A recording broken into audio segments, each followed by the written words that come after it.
Hey everyone, welcome to Unit 11, which is called Working Capital Management.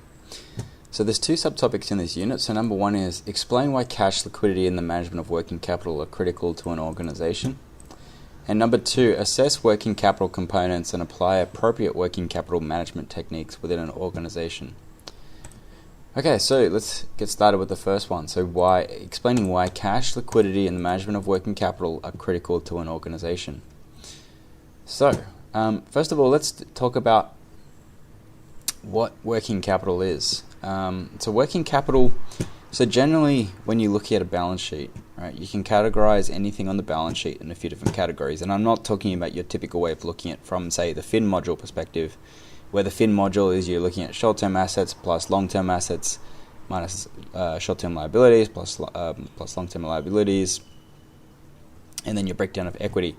What I'm talking about is classifying the non-equity side of your balance sheet, so your assets and your liabilities, as either working capital is the first category, number two is debt is the other category, and number three is cash, right? So they're the three main categories, and maybe you might have a fourth category, which is just like other, where you fit in, the random stuff which doesn't quite fit into those other three categories. But generally those three categories is everything you need to know about a business, especially from the perspective of management accounting. And interesting enough, it's also how anyone in acquisitions or investment banking will look at a balance sheet, right? Because they will look at the debt and cash and they'll adjust the purchase price for that. But they won't adjust for working capital because they'll expect working capital to be the minimum requirement to operate that business on a day-to-day basis. Which leads us into working capital and what is working capital. So basically, it's the short-term funding required to support business operations on a day-to-day basis. So it could include, for example, inventory, accounts payable, accounts receivable, and so forth. So those are the main things that, on an everyday, day-to-day basis is what's coming in, what's going out. It's your everyday, very, very short-term bills to pay. It's the cash you're collecting from sales which haven't quite come in. So at any given point, right, you could select one day during the year and you might have, $10,000 owing from debtors. You might have $20,000 owing from owing in payable. You might have, $50,000 sitting in stock. But because it changes, right, and, your accounts payable might go up or down, your inventory might go up and down, but over time it generally kind of evens out. But depending on, basically what you do is you add up all of those working capital items, which we've identified as working capital. You sum them up and that gets you to your net working capital, right? Which is basically your working capital assets less your working capital liability. So if you've got a positive working capital, for example, you might have inventory, you might have a very large amount of inventory, which means your working capital is positive. But what that means is you've actually got cash locked up in the business, right? And if you've got cash locked up in these things which aren't really generating a good return, it might not be the best use of your money because you could put that in the stock market, get 6% a year. You could invest that in a different project or a site expansion and get 20% a year IRR, right? So that's why working capital management is an important function, is that we don't have too much capital locked up in the business which isn't productive. And for example, you might change your methodology. I know we talked about just-in-time methodology in a previous chapter. If we were to apply just-in-time methodology to a business with a high working capital level, what that might do is it might bring down your working capital because you're not keeping it all in inventory on hand. You're actually just buying it as it comes in. So you're actually going to have possibly a negative working capital at that point. Which might be good from a finance perspective because you might be getting better return on your capital, as long as you're managing the risk, right? The risk is you don't get the inventory in time and then you lose a customer as a result, right? Okay, so that's basically a quick run through of what working capital is, why it's important, how we kind of look at it. So working capital is one item, right? And then on top of that, you've also got your cash.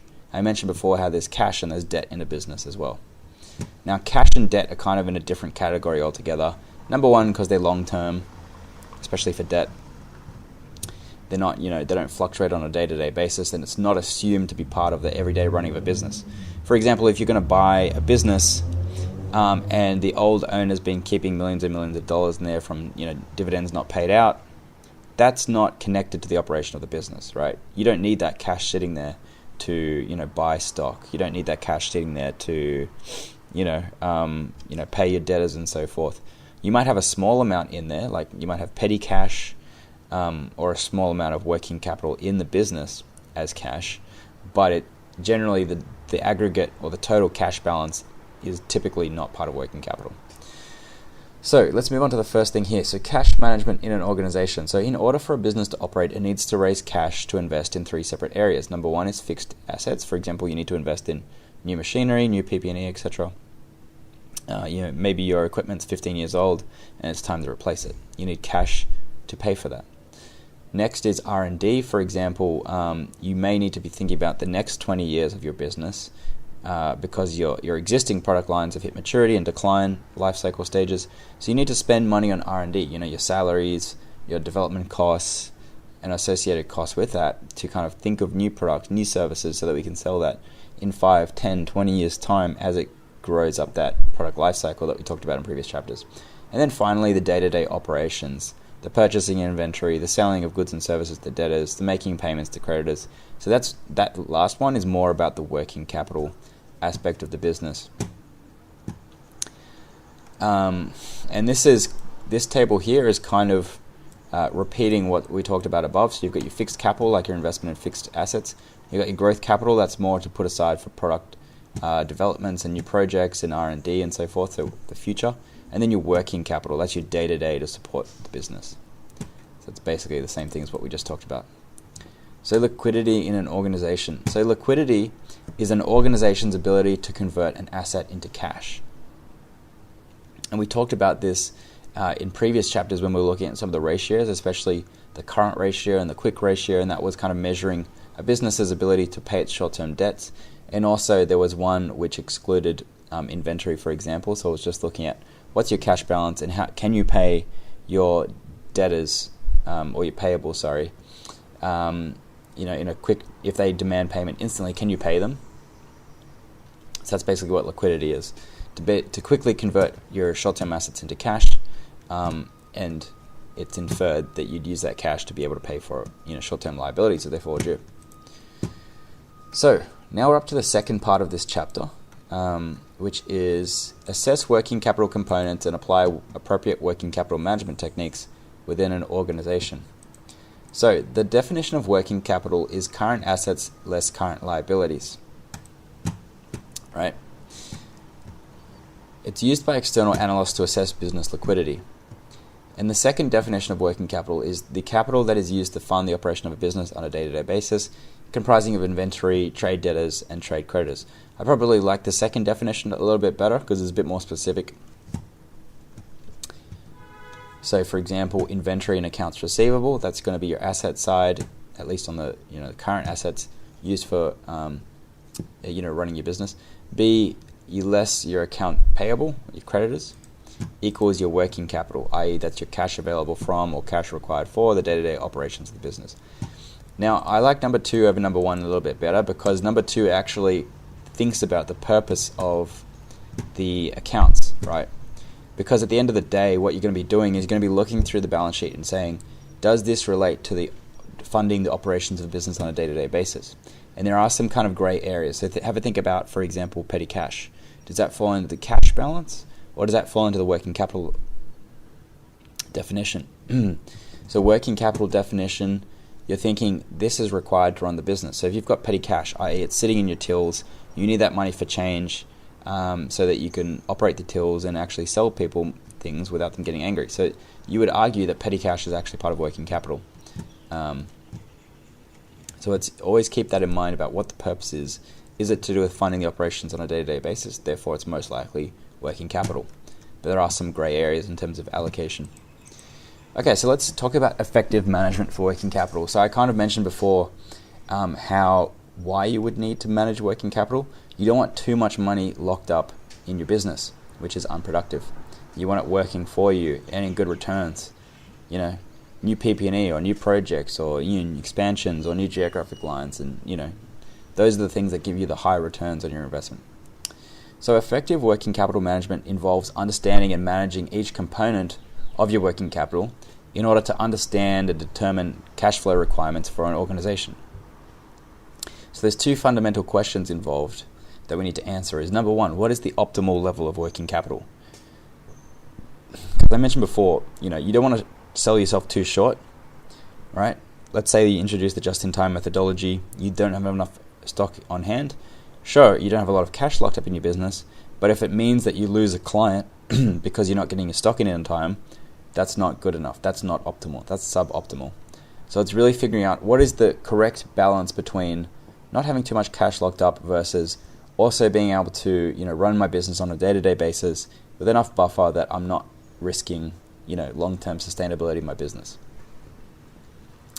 Okay, next is how will working capital be funded, right? Because there is an amount of money that needs to be locked up, and in any given day, you might have payables falling due, and if you've got that money locked up in long-term assets, for example, maybe you lock into maybe you're a business with millions and millions of dollars in assets, but if it's locked up in a term deposit for 12 months, for example, and you've got a $100,000 payable, your company could still go bankrupt because at the end of the day, you don't have that money paying for that bill, and that creditor could come and say, okay, well, I'm going to go claim it now, go to the courts, and they could, theoretically make your company go bankrupt, even though it's got plenty of cash.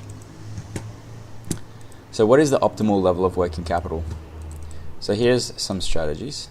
So to decrease working capital, so if we've got too much locked up in our business, and improve cash flow, you just got to think about each of the items in working capital and whether they're an asset or a liability, right? So if it's an asset, you'd want to reduce your assets, right? So think about it as your assets up here, your liabilities down here, and your net working capital is going to be the sum of the two. It's like they're offsetting each other, so it's probably going to somewhere around the middle. So if you want to reduce your working capital, you've got to reduce your assets, right? So you can reduce your inventory hold. You can reduce your debtor, like receivable, collection of debts, by collecting it. Or you can increase your trade creditor levels, i.e. extend your creditor terms.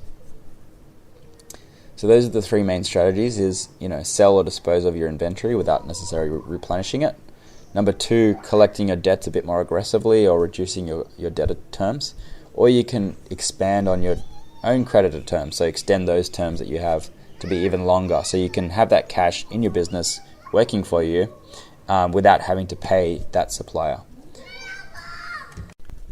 So a deterioration of working capital is a bad thing, right? Your working capital has deteriorated. It means you're receiving less cash, inability to pay creditors when it's due, and or the requirement of an overdraft facility or need to borrow short-term funds, right? Because it's also your working capital management strategy is also your optimal strategy is to also be able to pay creditors on time, and so forth.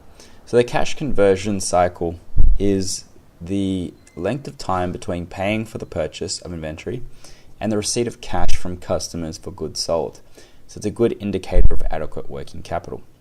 So if your inventory is sitting there on the shelf for a really long period of time, it means that you probably, that money could be used for better things rather than just sitting on a stock on the shelf, potentially becoming obsolete, potentially becoming damaged, at risk of theft as well. So if you have good turnover inventory, it's usually a good indicator of adequate working capital.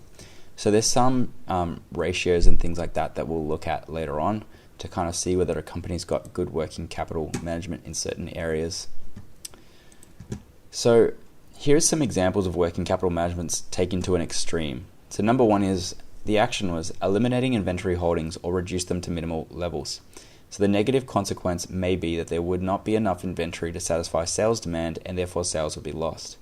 So this is what I was talking about before, is optimal working capital isn't just about cutting down on working capital, it's also getting it to a point where you can still operate your business with enough risk margin and safety buffer that you can still operate your business in the same way and still have the normal growth, etc. The next action of extreme management decisions on working capital is only making sales on a cash basis. So yes, you're going to get cash regularly. You can have good working capital. There's not going to be any, debtors on your books. But the negative consequence is that some customers would not be prepared to operate on a cash basis and potential sales would be missed. So that's not operating on a normal basis. And then finally, stop paying creditors or extend the payment term beyond the agreed terms. The potential negative consequence is, you're going to keep more cash in your business, but the negative terms is you might lose a creditor and they might stop supplying you, and therefore your business might be unable to produce the goods and services for sale needed to, sell things and get your cash in. So just keep that in mind about what your understanding of what optimal working capital is. So now let's move on to how is working capital funded, and we talked about this a little bit so far. So there's two types of working capital. So there's permanent or core working capital. So this is indicating an ongoing requirement and it's funded with long-term funds. And then you've also got your more variable component other than your core working capital. And that's, that might be influenced by, operating cycles or seasonality of the business. And that's funded with short-term funds. Right. So for example, maybe your inventory purchases might be your core working capital because you know how much stock you need. You know when to buy it. You can almost buy it in advance and know when it's going to run out, right? That could be an example, depending on what business you're in, of your core working capital. And on the other hand, you might have your payables, right? Now, that might fluctuate wildly depending on how much you're purchasing, whether your suppliers put up price, whether your suppliers and you are price inelastic or elastic and so forth. So, that might, jump around or throughout the year and so forth. So there's different, strategies for funding working capital, including, from the scale of being conservative to aggressive. And obviously there's benefits and flip sides for either. Basically what we talked about before, you're either going to have more cash in your business, but potentially more risk if you can't operate your business sustainably, or vice versa. There's lower risk in a conservative strategy that anything will go wrong in your normal operating business, but the downside is that you're going to have too much cash locked up in your business and maybe your returns won't be as good. So under a conservative strategy, the description for the funding of that working capital is you use long-term funds for both permanent and variable working capital. Use long-term funds only is usually the more expensive option, as organizations tend to borrow more to achieve their goals. So think about this: your company borrows from like a mortgage or a loan from the bank, a large amount of money. That's your long-term funds, and you use that for working capital. But the risk is you put that money in your business, it's not doing anything, it's just sitting there, right? The alternative is you do an aggressive approach, and that's when you use some permanent funding, but mostly you use short-term funds, especially for your variable working capital. All of your variable component of your working capital will come out of your short-term funds. However, the risk is, because of the variability component, you might get a mismatch with funds coming in versus funds going out, and you might get in a situation where you can't actually afford to pay it, and you might need to obtain refinancing and so forth, which is going to have all kinds of costs for you. It may even result in the company going into administration or liquidation if the credit market dries up. And then finally, the matching strategy is using short-term funds for temporary working capital and longer-term funds or cash for permanent working capital requirements. So this matches the debt with the lifespan of the investment. So that's kind of like the Goldilocks. It's not too hot, not too cold. It's kind of like in the middle approach. Okay, so moving on. So why do organizations need to manage working capital? So I've kind of touched on this a little bit already, but number one is they need to ensure that there's sufficient funds to continue operating. And number two, they need to improve profitability. As I mentioned before, part of your profitability is your returns on your investment. And maybe some of that's just your sales on your initial investment, but it also might be your capital investment as well. Are you getting, what about your expansion opportunities and your new product line opportunities and so forth? These are all the opportunity costs and the trade-offs of investing your money. So these are the trade-offs and risks attached to getting the balance right between ensuring that sufficient funds are available for operational needs versus maximizing profits. So the optimal level of working capital will reflect its attitudes towards risk and return. Like you might have some companies with a higher risk appetite and some companies with a low risk appetite. So you just got to match your strategy depending on the organization and management strategy. So effective management of debtors, inventory, and trade creditors lead to the successful management of working capital. Those are the main items of your working capital. If you can manage those and you've got good management of those, your working capital will also be most likely be managed well. Organizations experiencing significant growth, so rapidly growing businesses, managing working capital for these businesses is particularly important because of the variability of the business. They don't have that normal core working capital, which is very easy to predict, fund in advance. There's a higher probability in one of these high growth businesses that you might have a mismatch of funds coming in versus going out at any given point in time because of that high variability component. And then finally, you need to forecast additional working capital when preparing for growth, expansion, or development. Similar to a rapidly growing business, there's always going to be that open-ended or unexpected variability component. So now we're going to be talking about some of the KPIs at a high level of what we can use to look at those main working capital accounts, so accounts receivable, inventory, accounts payable, and look at whether a company is actually managing those areas well.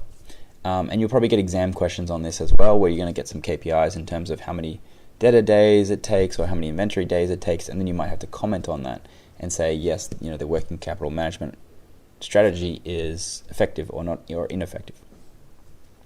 So starting off with accounts receivable, in other words, your debtors, right? It's the amount of money so you've already made a sale, but you haven't received the cash for it, so it's sitting as an account receivable. This is a working capital component.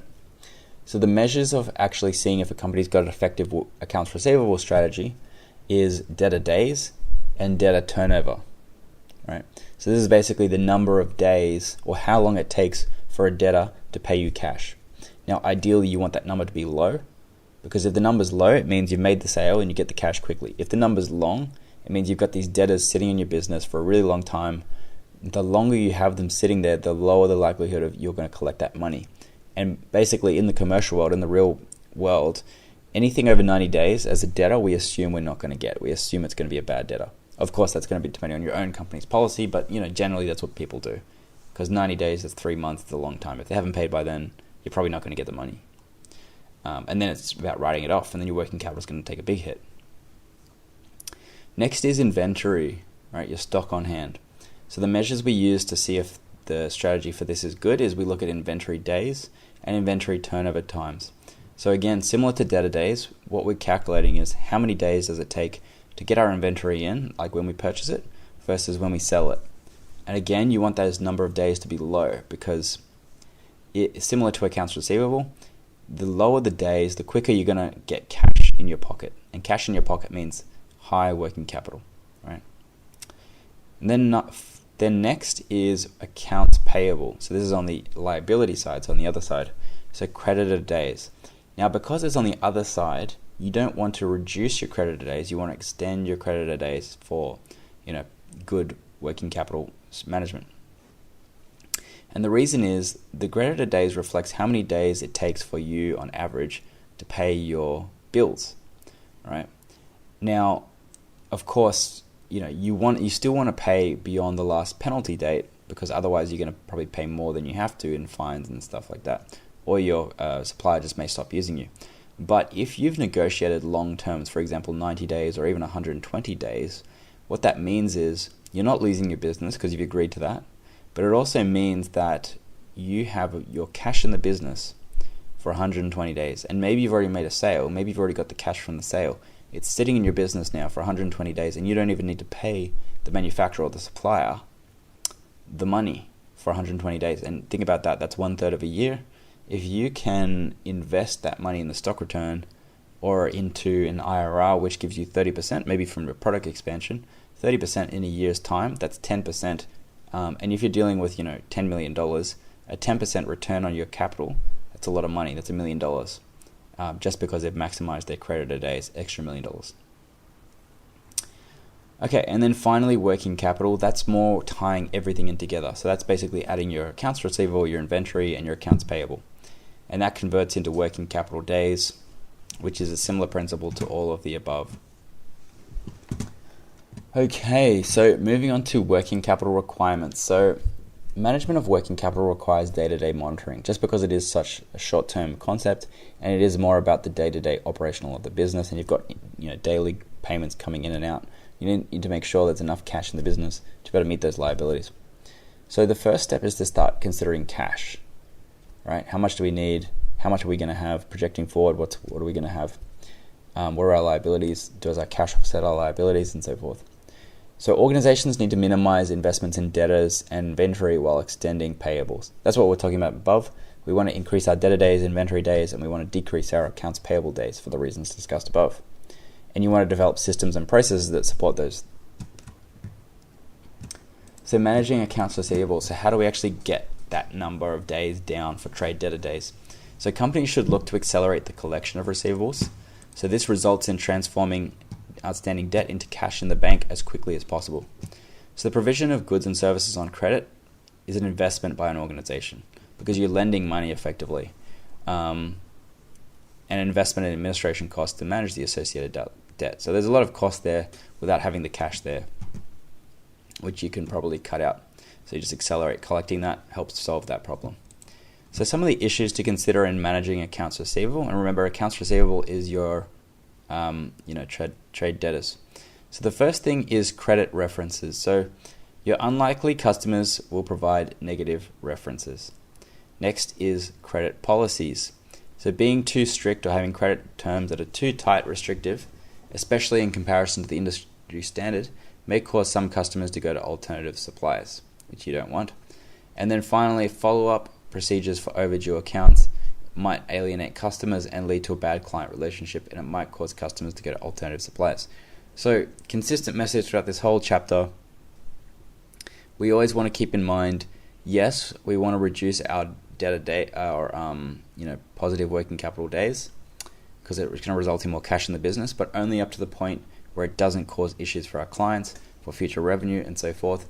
And if you start aggressively chasing up customers for money, you might lose potential sales. So it's always just considering those two sides of the equation as you're doing this, and it's just finding the right balance.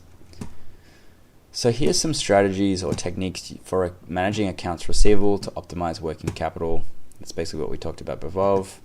So screen customers, make sure that they're a good customer, make sure they got good credit. B is check credit references so that they can actually pay for it, and you can actually do formal credit checks for that. And then you can establish credit terms as well. So this is basically when payments will be due, the penalties that can be enforced if payment is overdue, like interest and late charges, etc. Next is make invoicing clear to facilitate payment. So accuracy is important for on-time payment, and there should be no reason for a customer to dispute an invoice. For example, purchase orders where applicable so that customers can easily trace their purchase history, and ensure that all additions and other calculations are correct, product descriptions linked to the customer's purchase order, and that the goods and services invoiced have actually been provided. Then B is highlight the balance due and the due date and include details of how payment can be made. The most cost-effective method of receiving customer payments is by direct transfer, blah, blah, blah. So basically, to summarize this, it's you can just make it as easy as possible for the customer to actually pay, just to make their life easier. You're encouraging, payment, basically. Might as well. Next, you can invoice earlier. So, this was something that I saw in Big Four. Accounting is basically, everyone got in the habit of invoicing at the end of the engagement. They do the work. That's sitting there for a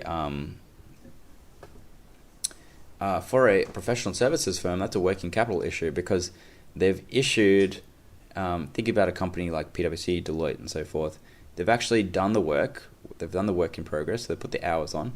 The firm has recognized that as revenue, right? They've then paid, tax on that revenue, including your GST on a monthly basis if you're a large organization, even though they haven't received the cash for it. So they've got to pay this money from somewhere. So one of the workarounds that they do in Big Four, at least that was hammered into me, is that, you need to invoice early, do it at the middle, send through some interim invoices, right? Do one at the beginning, do one in the middle, do one at the end, right? Something like that. That just helps with cash flow because you get some money up front. You can use that money to actually pay the tax invoices for the next few until you get your full payment. You can also reduce time to receive payment. So you can encourage customers to use direct transfers and BPay to speed up time. You can offer early settlement discounts. So you might offer like 3% off or 5% off your invoice if you actually pay, within 15 days or 30 days of receiving your invoice. So, for the customer, that 3 or 5% might be worthwhile, actually most likely to be worthwhile not having the cash for the difference between when they pay it versus, the usual amount of time they hold it, and or may not pay it at all.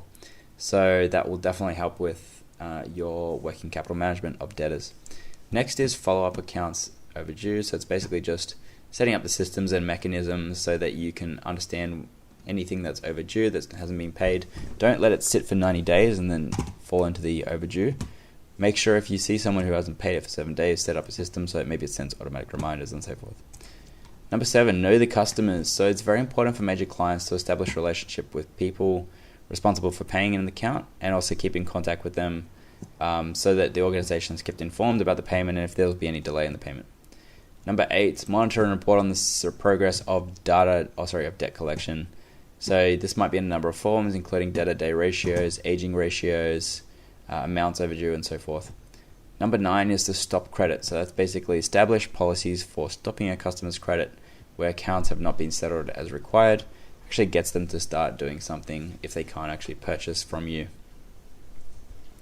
And then finally is security. So establish trading terms whereby title to inventory does not pass until payment is received, or a customer is required to provide directed guarantees just to help with cash flow. Okay, so let's move on to some techniques you can do for managing accounts payable, remember, which is on the liability side. So we want to be looking to extend payment terms, not decrease them, right, because it's a liability. But you also need to do that without damaging your credit rating. So as with all things in this chapter, it's all about a balance. So here's some of the issues to consider in managing accounts payable. So attempting to extend payment terms with trade creditors can result in damaging a company's cash flow if a trade creditor does not accept the extension of the terms. So it might respond by reducing the credit terms, which is going to impact your business, changing them to cash on delivery, which is going to impact your business, increasing prices, going to impact your business, or ceasing supply altogether. Right? So all of these are going to have big impacts on your business. So here are some techniques that you can do for managing accounts payable to optimize your working capital. So number 1 is making payments only when due. So you wait until the last day, so 90 days or whatever it says on your agreement, and pay on that day. So don't pay early because you could use that money in your organization. Number 2 is prioritizing suppliers. So some suppliers are more critical to the ongoing operation of an organization. So it's important that good trading relations are established and maintained. So basically, look at your greatest suppliers and invest time in actually making sure that relationship stays strong with them. Number 3 is checking invoices before you pay them. So sometimes you get sent invoices for goods and services that haven't been provided. So if you've got a good process here to prevent that risk from happening, it'll prevent you from paying money for goods or services if there's been an issue, and also just defers the process a little bit so you get that cash on hand. Number 4 is negotiating with suppliers for extended credit terms. So, seeing if you can push up your 90-day credit terms to 120 days is going to add an extra month in your company where the cash you receive from your sales or whatever it is still stays in your business. Number 5, consider the benefit of accepting early payment discounts. So whether it's worthwhile, you got to do a cost-benefit analysis. If we pay our bill in early, does the return of doing that, so for example 1% for paying 7 days earlier, that's an annual interest rate of 52%. So is it worthwhile, especially on large amounts of money, just to pay it early, or is it better off to keep the money in your business? And then there's ongoing discussions with the creditors, so just keeping an open communication line with the creditors in case there's any difficulty in paying, so they can get an extension of credit, extended credit days. Number 7 is seeking alternative supply arrangements, so the use of consignment inventory, for example, and that's basically where the supplier is not paid for the products until they're sold or used, thereby delaying the payment and the terms. And then finally, reporting, so just basically making sure that you've got the right systems in place so that you're flagging and monitoring payables, terms, available discounts, and so forth. So maybe just investing in a system. So you might get an exam question on any of these really, where you have to come up with a working capital strategy, and maybe you want to improve your working capital strategy. So you can choose any one of these as a strategy and kind of write that down, and that's all you'll really have to do for that exam question. And then the final one that we're going to go through is trade creditors. It's fairly similar to the ones above for trade receivable. So I probably won't repeat through all of them, but it's fairly similar. So it's either reducing credit terms, charging cash on delivery, increasing prices, ceasing supply. So I'll just quickly run through them because a lot of them are the same. So number 1, making payments only when due. Number 2, prioritizing suppliers. Number 3, checking invoices before paying them. Number 4, negotiating with suppliers for extended credit terms. Number 5, considering the benefit of accepting early payments. Number 6, ongoing discussions with the creditors. Number 7, seeking alternative supply arrangements. Number 8, reporting. Alright, and then let's move on to inventory management, which is the last one.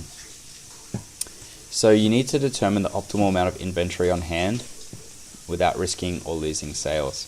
So it's about finding the right balance between holding the right amount of inventory to ensure that all sales demand can be met, whilst not holding too much so that the costs involved are increased too much. And the costs involved might be obsolescence, theft, or just the opportunity or cost of having that money go to work for your business. So the costs involved are the cost of funds invested in inventory, the warehousing costs, the deteriorations or obsolescence. So often due to poor planning, there is an excess of some items and stock outs of others. So the higher the levels of inventory, the longer the cash conversion cycle and the greater the requirement for working capital in the form of lower cash reserves or higher borrowed funds. So it just also means that if you've got money locked up in inventory, not only is it the opportunity cost, but it means you might actually need to borrow money to fund your other working capital because you're not getting the cash in, so you can't pay for your other current liabilities as they fall due. And then by reducing the level of inventory, carrying costs and levels of working capital are reduced. And this may lead to needing to place orders for inventory more frequently, along with the associated costs of ordering. So you might have more shipping costs, you might have more admin costs because of the time taken to order more often, and so forth. So there's basically arguments on both sides of the equation. So the 3 costs management aims to minimize in aggregate ordering costs. So that's the costs incurred in ordering and receiving inventory. For example, preparing purchase orders, receiving and transporting goods into stores, settling accounts. The difficulty to estimate of those costs. So you need to allocate common costs. You can't allocate it to a certain product code, for example. It's just impractical. And it's identify how costs change with the number of orders placed. For example, ordering larger quantities, fewer orders placed in a period. Lower ordering costs, higher carrying costs of inventory. Whereas if you're ordering smaller quantities, you get more frequent orders, so there's higher ordering costs but lower carrying amounts because you don't need as much warehouse, for example.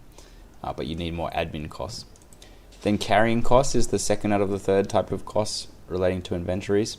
So it's costs of holding inventories until they're sold or used, e.g. the warehousing costs, the wage, rent, electricity, insurance, rent, interest on borrowed funds, spoilage, deterioration, obsolescence, theft. Difficult to estimate. And then finally, stock out costs. So these are the costs when you run out of stock or manufacturing stop due to shortages or raw materials or machine breakdowns. For example, maybe you're saving $10,000 a year on your inventory, but if at any point you run out of inventory because you haven't perfectly managed your timing, maybe your equipment will lose you the fact that you're not producing. Maybe you're going to lose $40,000 a year in sales. So it's about thinking about all aspects and unintended aspects. But anyway, those are the 3 categories of inventory cost that we try to avoid in working capital management. So what is the right level of inventory then? How do we figure that number out? So there's a number of factors to consider. So number 1, the level of stock required to prevent running out of inventories, so stock outs. The point where the organization reorders its inventory, which is the reorder point. The length of time it takes to receive inventory or to get it into a condition ready for sale, that's the lead time. The organization's ability to forecast demand accurately. E, fluctuations in the level of demand, for example, seasonality. F, the visibility of current inventory levels. Levels of service, on time or in full. H, the quantity price discounts, like if you order more, maybe you get good discounts. I, the shelf life of a product. J, the restocking policy, i.e. to make to order or make to stock. And K, seasonality of supply. So there's so many different factors, right? It's very difficult to get it right. So that's why people in economics, they develop these models which kind of help you figure out, with all the variables going on, figuring out what the right level of inventory you should be ordering is. So one of those models is called the Eoq model. It's the Economic Order Quantity model. And this calculates the level of inventory orders that minimizes the total inventory carrying and ordering costs. So if you remember from up above, it's going to minimize these two cost categories, but not necessarily this one here, stock out costs. So this is the formula here. It's EOQ equals 2DP over C, where D equals the demand in units for a specific time. So it's often useful to consider demand on an annual basis, as costs are normally provided on this basis. And then P is your ordering cost per purchase order. This is how much you have to pay for the purchase order. And then C is your carrying cost per unit of stock for the specific time period. Here is an example from the CSG where we've got a business and they want to figure out what the optimal ordering point is. So it's a franchise store, and we know that the daily consumption is 20,000 buns. They've got wastage of 2% a day, average cost per buns, 100 buns, 32.50. The order size divided by delivery is, well, there's boxes of 100 buns. The order process cost is $10. The expected return is 15%, and the other carrying costs is $5. Now, based on the information, they've asked us to calculate the EOQ. So let's just bring that up next to it so we can see that easily. Okay. Alright, so the solution for this is we plug in our formula, which is our EOQ equals the square root over 2DP over C. So now we just need to work out what each of the variables are. So we already know that 2 is 2, that's fairly easy. So what's D? So if we look down here, it's the demand in units. So if we go back to the question, we can look at the daily consumption. And also the thing to keep in mind, right, is we need to make sure that the units that we're talking about are consistent throughout all of these. Otherwise, it doesn't make any sense. So we need to make sure that whenever we're using the same variable, it's all consistent. So for example, we're not using demand in per bun, and then we're using ordering cost per box of 100. We need to make sure that we're both talking at the same level. So we're either going to be talking at the individual bun level or at the box level, right? So it makes sense based on this that the variable that we use is the box, right? Because the order size delivery method is a box of 100 buns. And we also talk about the average cost per 100 buns. So we know that the cost of a box, which is the same thing, is $32.50. So we know one box costs $32.50, and each box they order has an order process cost of $10. Right? So we can plug this into the formula. So the first thing, let's figure out what D is equal to. That's the daily consumption or the demand. So it says up here the daily consumption is 20,000. So to calculate demand, but we need to convert it back to the box level. So we need to go 20,000 divided by 100, because we know there's 100 in each box. So that gets us to whatever it is, 20,000 divided by 100 equals to 200. So we get 200. We also need to factor in wastage as well, wastage per day, because that's factored into the number of boxes that they actually order, because they're going to have to reorder for wastage. What else? So we've got to add the 2%, so we get 200 plus 1.02 equals 204 boxes of buns. Therefore, D is equal to 204, that's that number there, times 365 days, because this is per day, wastage per day, making sure our variables are all the same metric. So therefore, 74,460 boxes per year. We know that, okay, so moving on to the P. So we know that the order process cost is $10, and it's okay to just use that $10 because we know that this process cost is for a box of buns, and the numbers, the other variables we're using are also in terms of box buns. So that's okay to go at the top. We've got 2 times 74,460 times 10. All right, now for the bottom part, which is the C, the carrying cost per unit of stock. This is how much we're paying for it, okay? So the cost we know is also in boxes. because we know it's $32.50 per 100 buns, and that's the same as a box, so it's $32.50 per box. So we also need to add in carrying costs as well, and also the expected returns as well. So we're going to add in our expected return plus our cost, our other miscellaneous carrying cost, gets us our cost, which is equal to the $32.50 times the 15% return plus the $5 cost. That equals to the $9.875. So we could plug that into our calculation. So we get the square root of 1,489,200 divided by 9.875 equals 388.34. Therefore, the optimal amount of stock to order is 389 boxes, where a box is equal to 100 buns per order. So that's basically how you use this formula over here.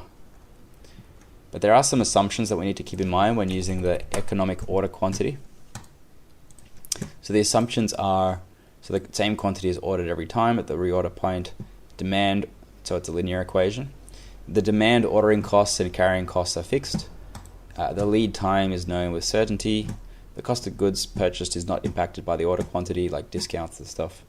And there's no seasonality in demand or the product. So it's meant to be a simplified overview, because in reality, ordering the right amount is a lot more complicated than just plugging it into a formula.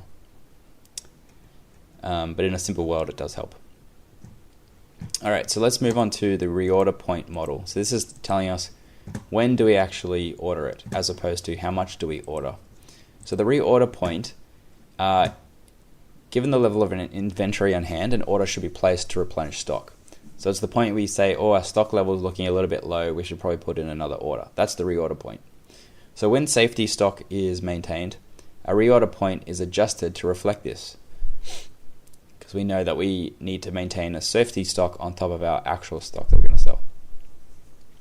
And safety stock is basically like your buffer or your risk level, so that you never purely run out of stock. And I mentioned before, I gave the example where you might have an extra $10,000 of stock invested, but if you get to a point where you might potentially lose $40,000 worth of sales, it's just not worth it, and you might as well just carry the extra working capital to avoid that risk. So stockouts may arise due to fluctuations in demand from customers, inaccurate forecasting of demand, suppliers not having the stock to meet an order, extending the lead time, or transportation delays that might impact on lead time. So for all of these reasons, you might want to have a larger safety stock, just in case, for example, all of a sudden, when COVID hit, all of the supermarkets their shelves were empty, right? And that was the first time that had happened in most people's lives. And it was purely because the demand was unexpected. And Woolworths and Coles hadn't forecasted that level of demand. Therefore, the demand exceeded the supply, and therefore they ran out of inventory. So there's also a formula for this reorder point. So it's calculated as the number of units sold in that time period times the lead time. Potentially plus a safety stock in units if you do actually carry that as well. Okay, so the cost of carrying safety stock versus the cost of stock out. So this is going back to that scenario where I mentioned before, is if the risk of losing $40,000 in sale, but the probability of that happening is 5%, what is the right thing to do? Well, there is a mathematical way of figuring it out. Well, you times it by the probability. So the probability weighted risk of $40,000 times a 0.5% chance is a $2,000 weight adjusted risk. So if you're going to carry an extra $20,000 in stock, you might say it's actually probably better to risk this stock out. But again, it really depends on the company, the industry, the variability, the risk appetite of the company, and so many other different factors as well. There's no one right answer. So the key to managing safety stock is to determine the optimal level of safety stock to hold so as to minimize the overall cost to the company. The steps to determine the cost of expected stock outs at a specified level of safety stock, which is 0 or more units. So number 1, consider the probability of a stock out occurring. So is it 5%? Is it 100%? Is it 50%? Then you calculate the number of units of stock out at each level of demand. So the demand units less the reorder point, less the safety stock. Then you calculate the stock cost of a stock out at each demand level by multiplying the unit cost of a stock out by the number of units of non-available stock. And then you calculate the total cost of a stock out for a period by multiplying the cost determined in step 3 by the number of orders in that period. Number 5, you multiply the total cost of a stock out for a period by the probability of it occurring. Sum the weighted cost for each level to determine the final cost. So it's a bit of a bit more of a complicated way than the way I described, but in essence it's the same thing. It's basically, although they've added in extra steps because they've put in different levels of stock, but in its essence, it's what I said before. Is basically what's the cost of a stock out?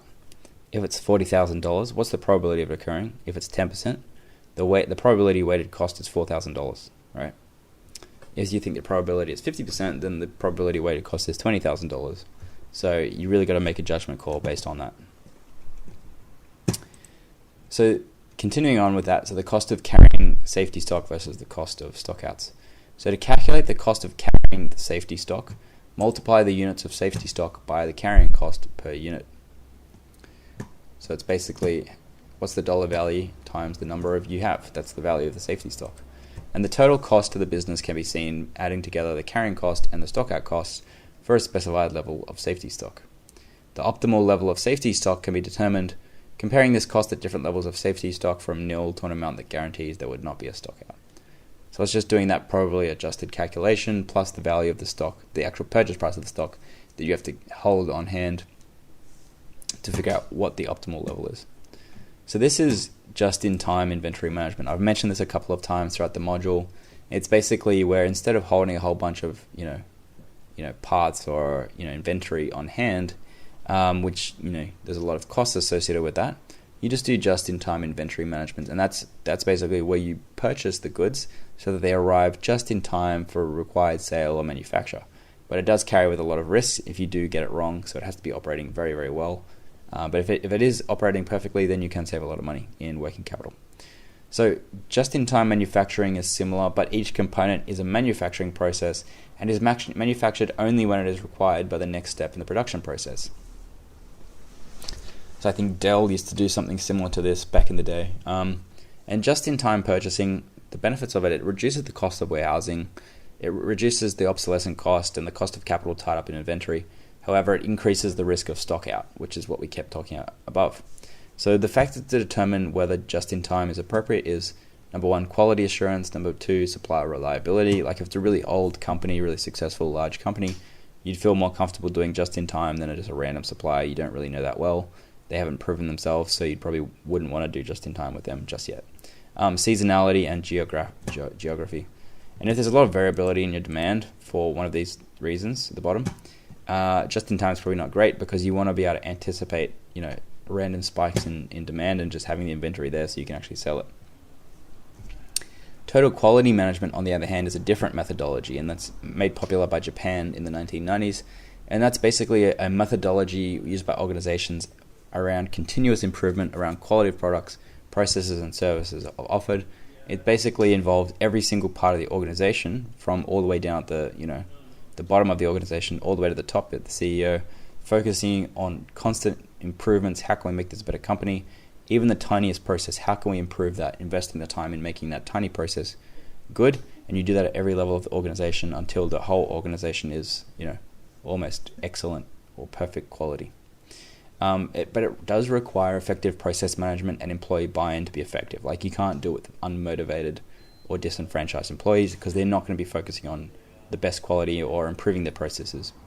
And it works well in a manufacturing environment because it aims to minimize or eliminate defects and rework, and it can reduce some of the costs associated with inventory production and the quantities of inventory carried or required to be reworked. So that's the end of the working capital chapter. Just to quickly recap what we went through. So there was 2 parts of it. So we talked about what working capital was, why it's critical to the organization, and why cash management liquidity is important as well. And number 2, we talked about different working capital strategies, particularly for the key items of working capital, so the inventory and accounts receivable and the accounts payable, and some of the strategies that you can do to minimize or make your working capital more optimal. But we also talked about how there was a flip side of the argument about just improving working capital doesn't always necessarily, isn't always necessarily in the best interest of your business. because there are varying other risks on the other side, for example, stockouts or lost revenue for whatever reason. So you need to really find the right balance between working capital and optimal strategy that suits your organization's risk appetite, industry, seasonality, all the other variables that we went through. So that's the end of the chapter. I'll see you in the next video to discuss investment decisions. Thanks for watching.